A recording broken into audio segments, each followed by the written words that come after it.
Habang ang iba, mas gustong gumastos, ako mas pinili kong mag-save. Yung tahimik lang na pagsisave. Hindi ako mayaman, pero natuto akong mag-prioritize. At sa simpleng decision na yan, unti-unti kong binabago ang future ko. So stay with me hanggang dulo because this is not just about gold. It's about choosing a peaceful life. Hi everyone! Mini here. Kamusta na po ang lahat? Welcome back to my channel. If you're new here, I share simple and honest stories about saving money, gold, and of course, preparing for retirement. So, walang pressure guys, walang yabang, just real life lang po. And to everyone who keeps supporting my small channel, thank you so much. I truly appreciate you. Dati, akala ko, para maging masaya, kailangan gumastos. Kapag may extra, bili agad. Reward ko yun sa sarili ko.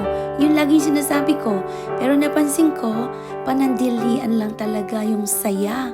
After a few days, parang wala rin. Hanggang sa napaisip ako, what if gamitin ko yung pera ko sa bagay na tatagal? Hindi kailangan malaki, hindi kailangan sabay-sabay, hindi kailangan yung biglaan, yung isang bagsakan. No, kahit paunti-unti lang, basta tuloy-tuloy. Doon ko unti-unting pinili ang gold. Hindi dahil uso, hindi para ipakita kung kanino, kundi para sa sarili ko. Gold for me is tahimik na ipon, reward sa pagod, at syempre, backup para sa future. Hindi siya madaling gastusin. Yung bang mag-iisip ka muna, kumbaga parang nakakapigil ito para sa akin na gastusin basta-basta. Hindi rin siya basta nawawala. Syempre, at habang tumatagal, nakikita ko yung resulta ng consistency. Kasi unti-unti, hindi ko naman malayan, dumadami na siya. So, hindi man malaki, pero totoo. May simple lang akong sistema. Bills muna, kailangan muna, then saka ako magsiset aside para sa gold. Minsan maliit lang, pero tuloy-tuloy, consistent ba? At dahil alam ko na may goal ako, mas naging maingat ako sa gastos. Before buying, talagang tinatanong ko sa sarili ko, kailangan ko ba talaga to? At kadalasan, alam niyo ang sagot, hindi. Dahil doon, mas naging simple yung lifestyle ko, mas konti ang impulsive buying, mas na-appreciate yung mga simpleng bagay ba, kahit yung simpleng panonood ng YouTube, yan, yung pagsuporta natin sa mga kapwa nating creators dito, yan, sobrang laking relax na rin yun sa sarili, pag-aayos ng bahay, pamamasyal sa park, yung tahimik na moment para sa sarili mo, simpleng routine ba na ginagawa natin sa araw-araw basta walang iniisip na utang or gastos. At doon ko na-realize, hindi pala kailangan na magastos na buhay para maging masaya. Hindi pa ako retired, pero iniisip ko na yan. Kasi darating yung time na hindi na tayo pwedeng magtrabaho ng tulad ngayon. At ayoko dumating sa point na mag-aalala ako. Kaya habang kaya pa, nag-iipon ako. Hindi perfecto, hindi rin mabilis, pero at least may ginagawa ako para sa future ko. Tayong mga Pinoy ay may mga nakasanayan na pong mga mali sa pera. Yung pwede naman pong baguhin kasi sa totoo lang, aaminin ko sa inyo, ganitong-ganito din po ako noon. Dahil sa tagal na natin dito sa Taiwan, 25 years na po tayong naninirahan dito sa Taiwan, bibigyan ko kayo ng mga ilang mga bad habits sa pera, okay? Unang-una, pag may pera, gastos agad mindset. So ayan guys, kapag may sweldo o bonus, parang kailangan agad i-reward ang sarili. Yung walang natitira.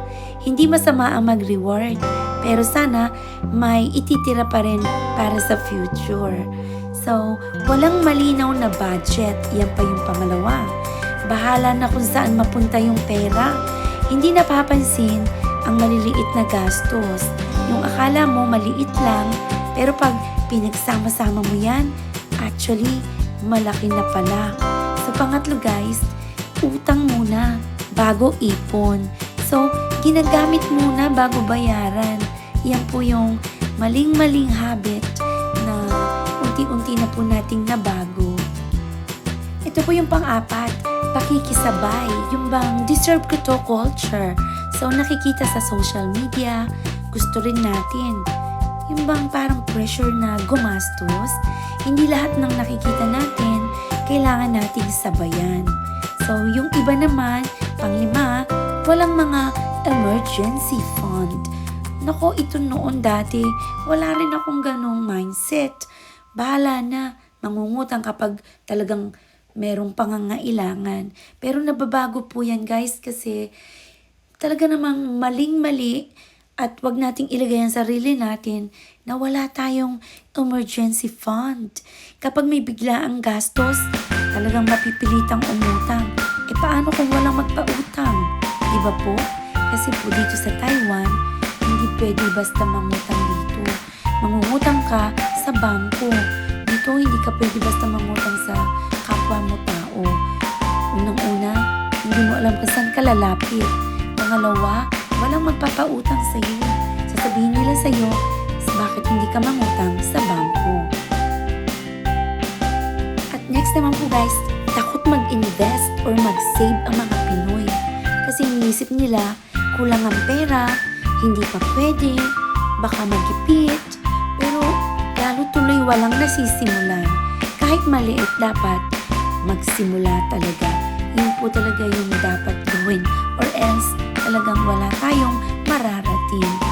The last but not the least, karamihan sa ating mga Pinoy ay short-term thinking. Yung bang para sa ngayon lang yung kadalasang iniisip, hindi iniisip ang future. Hindi masyadong nagwo-worry or hindi nagpe-prepare para sa retirement. Kadalasan po guys, ganyan ang nangyayari. At the end of this video, you'll see a few pieces of my jewelry that give me peace of mind.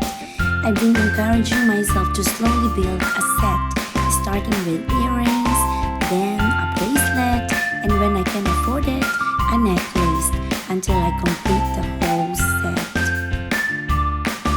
Ganyan ko lang po ma-train ang sarili ko.